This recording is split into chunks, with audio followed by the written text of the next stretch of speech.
फहमी कभी दूर नहीं कर सकती। उसे बचपन से ही एक भाई बहुत पसंद था और वो अपना भाई पाना चाहती थी, लेकिन मैं उसकी ये इच्छा पूरी नहीं कर पाई। उससे पहले मेरे पति का देहांत हो गया था। इसी वजह से वह मुझसे नफरत करती है कि मैंने उसके पिता को मार दिया और उसे एक भाई भी नहीं दिया। इसी वजह से वह मेरे साथ रहना नहीं चाहती और बहुत नफरत करती है। बेटा, तुम अभी यहीं आराम कर लो, क्योंकि देखो, इससे आगे जाओगे तो रात का समय और रात के समय कब्रिस्तान के बाहर नहीं जाना चाहिए, क्योंकि कब्रिस्तान के अंदर सुरक्षित रहता है और इसके बाहर जाते ही पता नहीं क्या क्या घटना तुम्हारे साथ हो जाएगी। तुम यहीं हमारे ही घर में सो जाओ, सुबह चले जाना। ठीक है, मैं सुबह ही चलूंगा। मैं तब तक यहीं सो जाता हूँ।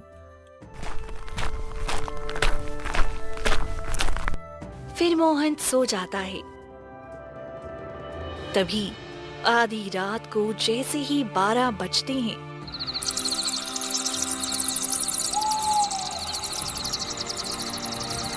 महल अचानक से गायब हो जाता है और रेखा और माया दोनों अपना भयानक रूप ले लेती हैं और जोर जोर से हंसने लगती हैं। हमारा बकरा फंस गया, अब तो हमारी इच्छा पूरी हो जाएगी बेटी। हाँ माँ, हमने जैसा सोचा था बिल्कुल वैसा ही हुआ। अब इससे हम वो काम करवाएंगे जिसके लिए हमने इसे भ्रमित किया है। अब बताओ माँ, हम क्या कर सकते हैं जिससे कि हम इस कब्रिस्तान में नहीं बल्कि पूरे गांव पर राज कर सकें। गांव में भी हम जाकर अपना खौफ सबके दिलों में जगा सकें। चिंता मत करो बेटी, वो दिन भी अब नजदीक है। मैंने एक अघोरी से कहते सुना था कि गांव के पंडित के पास एक ऐसी काली शक्ति का किताब है, अगर वो किताब हमें मिल जाए तो हम सर्वशक्तिशाली हो जाएंगे और फिर हम जहाँ चाहें वहाँ जा सकते हैं। तब तो ठीक है, फिर सुबह होते ही हम इसे उस पंडित के पास भेजेंगे। चलो अब हम आराम करते हैं, थोड़ी देर बाद सुबह हो जाएगी, फिर हमें इसे अपना नया रूप भी दिखाना है। हाँ बेटी, क्यों नहीं। फिर गहरे अंधेरे के बाद सुबह होती है और सूरज की पहली किरण निकलते ही फिर से वहाँ पर महल बन जाता है और मोहन की नींद खुल जाती है। माया, अब चलो चलते हैं, क्योंकि मैं जो काम करने आया था वो तो हुआ नहीं। पहले मैं तुम्हें अपने घर छोड़ाता हूँ, उसके बाद मैं अपना काम करूँगा।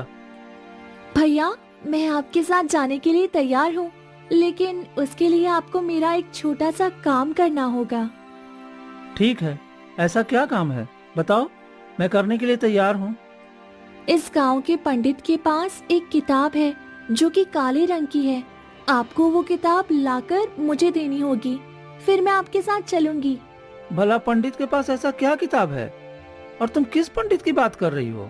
देख बेटी, तू इसे अपना भाई मानती है और इसके साथ जाने के लिए तैयार भी है, लेकिन ये तुम्हारे लिए वह किताब भी नहीं ला सकता है जिससे तुम्हारे पिता की आत्मा को शांति मिल सके। इसीलिए कहते हैं, कोई अपना नहीं है इस दुनिया में।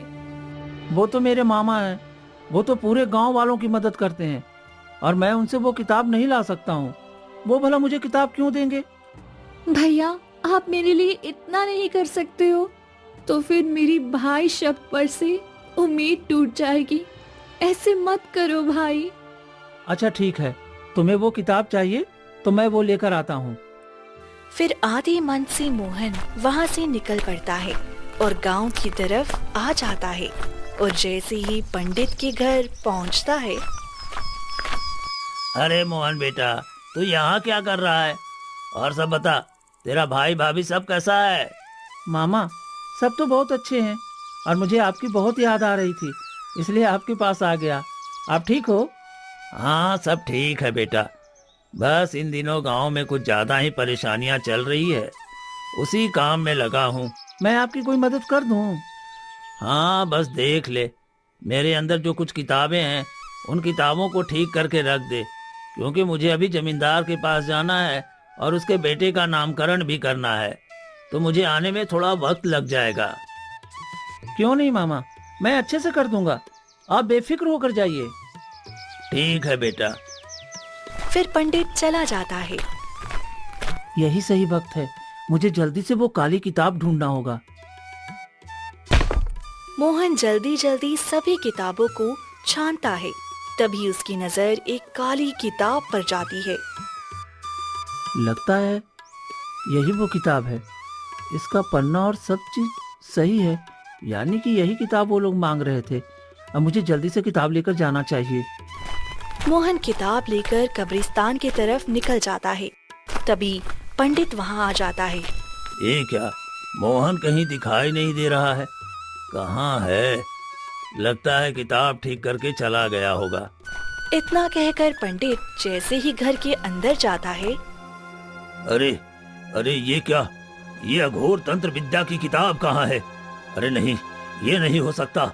अगर ये किताब किसी गलत हाथों में लग गया तो पता नहीं इस गांव पर क्या विपत्ति आ जाएगी। अगर मोहन ने ये किताब लिया है तो जरूर वो कब्रिस्तान में गया होगा। मुझे उसे रोकना होगा, क्योंकि वो किताब सिर्फ कब्रिस्तान में ही ले जा सकता है। वहीं दूसरी तरफ मोहन किताब लेकर तेजी से कब्रिस्तान की तरफ बढ़ रहा होता है। अब बस मुझे जल्दी से ये किताब देकर ये काम खत्म करना है। और जैसे ही मोहन कब्रिस्तान में पांव रखने वाला होता है कि तभी पंडित सामने आकर खड़ा हो जाता है। अरे रुक जा मोहन, ए तू क्या कर रहा है? मामा जी, आप यहाँ? क्या हुआ? सब ठीक तो है ना? तुम ये तंत्र विद्या का किताब लेकर कब्रिस्तान में क्यों जा रहे हो? तंत्र विद्या की किताब? ये आप क्या कह रहे हैं मामा? अरे तुम्हारे हाथों में जो किताब है ये कोई साधारण किताब नहीं है, ये तंत्र विद्या की किताब है। अगर किसी गलत हाथ में चला गया तो इस पूरे गांव और आसपास के राज्य पर बुरा असर पड़ेगा। सारी कब्रिस्तान की शैतानी ताकत जाग जाएगी। कब्रिस्तान की शैतानी ताकत जाग जाएगी। नहीं, मुझे ये सब नहीं पता था। ये तो कब्रिस्तान में माया और रेखा नाम की माँ बेटी ने मंगवाया था मुझसे। इस किताब की सारी सच्चाई भी मुझे नहीं पता है। अरे ये माया जाल था, वो गांव के सभी व्यक्तियों को फंसाती है, और अगर मैं सही वक्त पर ना आता तो वो तुम्हें भी मार देती और पूरे गांव में मौत की तांडव करती। आज बाल बाल बच गया। चल यहाँ से, ज्यादा समय यहाँ रहना तुम्हारे लिए ठीक नहीं है। तभी माया और रेखा प्रकट होती हैं। पंडित रुक जा, तू ऐसा नहीं कर सकता है। ये किताब मुझे दे दे और चला जा यहाँ से, वरना मैं तुम्हें जान से मार दूंगी। तुम दोनों तो आत्मा हो और तुमने मुझे धोखा दिया। मुझे वो तंत्र विद्या की किताब चाहिए। नहीं, मैं खुद की जान खतरे में डाल सकता हूँ, पर पूरे गांव की जान खतरे में नहीं डाल सकता हूँ। मैं तुम्हें ये तंत्र विद्या की किताब कभी नहीं दूंगा। रेखा हमला करती है।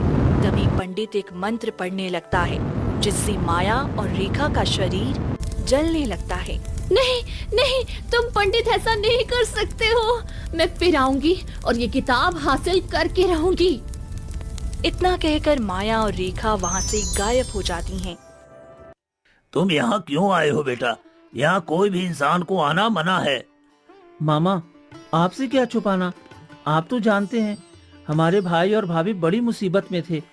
उन्होंने कहा था इसी कब्रिस्तान में राजा ने एक धन छुपाया है। मैं वही धन लेने आया था। अरे तू कैसी बातें कर रहा है? अरे तुम्हारे माता पिता ने पहले ही इतने सारे धन, जेवर और जमीन छोड़ कर गया है, फिर तुम्हारे ऊपर कैसा कर्ज? और यहाँ कोई राजा ने धन नहीं छुपाया है। तुम्हारे भाई ने तुमसे झूठ बोला। लेकिन वो जमींदार आकर मेरे भाई को धमकी दिया कि 2 दिन में वो पैसे नहीं देगा तो वो भाभी को उठा करके ले जाएगा। सच में तुम्हारा भाई और भाभी इतना लालची हो सकता है, मैं कभी सोच भी नहीं सकता। अरे उसने खेल खेला है तुम्हारे साथ। आप क्या कह रहे हैं मामा? तुम चलो मेरे साथ। तेरे माता पिता पूरे गांव के सबसे अमीर व्यक्ति थे और उन्होंने बहुत धन जोड़ा है। वो लोग तुम्हें मार कर वो सारा धन हड़पना चाहते होंगे, इसी वजह से उन्होंने ऐसा किया है। नहीं, भैया भाभी मुझसे बहुत प्रेम करते हैं, मेरे साथ ऐसा नहीं कर सकते। फिर तुम चलो मेरे साथ। पंडित मोहन को लेकर विष्णु के पास जाता है। वहीं घर के अंदर विष्णु और मीना हंस हंस के बातें कर रही थी। मीना, अब तो मोहन हमेशा हमेशा के लिए मर गया होगा। हाँ जी, कितने गांव वालों की लाश उठी है, अब बचने की कोई उम्मीद ही नहीं है। वह भी मर चुका होगा। अब माँ जी का जितना भी जेवर है और ये जमीन, घर सब हमारा हो गया। हाँ, अब हम इस गांव के सबसे धनी व्यक्ति बन गए हैं और हमारे भाई को पता भी नहीं है कि वो गया है धन लाने। अरे वहाँ कोई धन भी नहीं है और न ही हमारे पास कोई कर्जा है। अरे ये तो बस हमने ये जमीन और घर और जेवर रखने के लिए ऐसा नाटक किया था। तभी मोहन गुस्से में विष्णु के सामने जाता है। भैया भाभी, आप दोनों को बिल्कुल भी शर्म नहीं आई? आप दोनों ने हमारे साथ इतना बड़ा खेल खेला। अगर आप लोगों को धन और जेवर चाहिए था तो आप पहले एक बार मुझसे कहकर देखते। मैं खुशी खुशी धन और जेवर दे देता, लेकिन आपने मेरा विश्वास तोड़ा, मुझे कहीं का नहीं छोड़ा। मैं आपको कभी माफ नहीं कर सकता, कभी नहीं। सच में विष्णु, तू एक बड़ा भाई होकर इतना घिनौना काम करेगा, मुझे भी यकीन नहीं था। शुक्र है कि मैं मोहन को सही सलामत बचा लिया। मामा जी, मुझे माफ कर दीजिए, मुझसे गलती हो गई, मैं लालच में आ गया था। माफी क्यों मांग रहे हो जी? हमने मेहनत किया है और हमने ये सारा धन बचा के रखा है, तो ये हमारा ही है। हम इसे पाने के लिए जो भी किए उसमें हमें कोई अफसोस नहीं होना चाहिए। मेरी बहन ने एक वसीयत बनाकर मुझे दिया था कि अगर दोनों भाई में झगड़ा हो तो मैं वो वसीयत मोहन के नाम कर दूंगा। अब कानूनी तौर पर मोहन को वो वसीयत मिलेगी, जिससे कि जितने भी जमीन और जेवर हैं मेरी बहन की, सब पर मोहन का बराबरी का अधिकार होगा। मोहन, चलो, अब तुम्हें इस घर में रहने की जरूरत नहीं है। तुम मेरे साथ मेरे घर में रहोगे जब तक तुम्हारा बंटवारा ना हो जाए। मोहन रोते हुए वहाँ से चला जाता है और पंडित के साथ रहने लगता है। कुछ दिन में बंटवारा होने के बाद दोनों भाई में बराबर बराबर सभी चीजें बांट दी जाती हैं और गांव की एक अच्छी लड़की देखकर शादी करके मोहन खुशी खुशी रहने लगता है। सवारी छोड़ के वापस आ रहा था जब फोन आया, बेटे का MBBS में सिलेक्शन हो गया।